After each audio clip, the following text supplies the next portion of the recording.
Hi guys, Sobbysock11 here with a review of the Acer V5 15-inch laptop.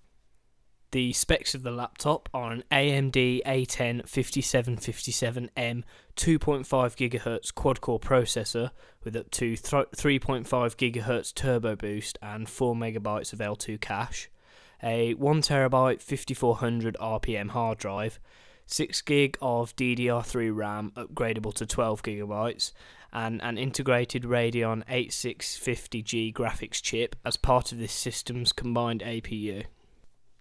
The laptop is pretty thin at less than 1 inch, however it's definitely not light and pretty heavy to carry with one hand.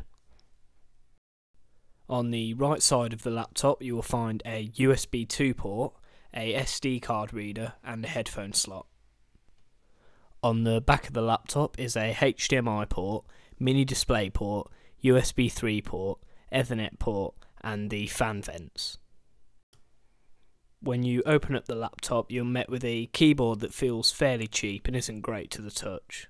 The keys aren't very solid and rattle when you knock the PC case. The keyboard is fine for everyday typing but for gaming won't be up to it. The trackpad is great however, and with multi-touch capabilities it's really easy to use.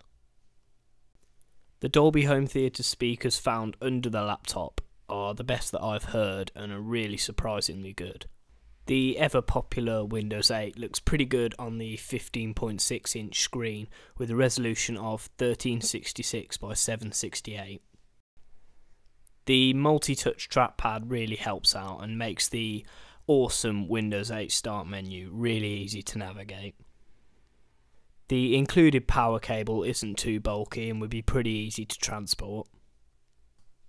For light gaming this laptop won't disappoint and handles some pretty simple games very well, but for some harder gaming and games that require a lot of power you shouldn't really be considering this laptop.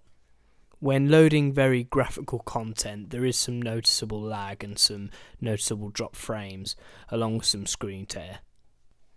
And that sums up my review of the Acer V5. If you're interested in more tech reviews and unboxings please be sure to subscribe to my channel, and if you enjoyed this video please be sure to like it.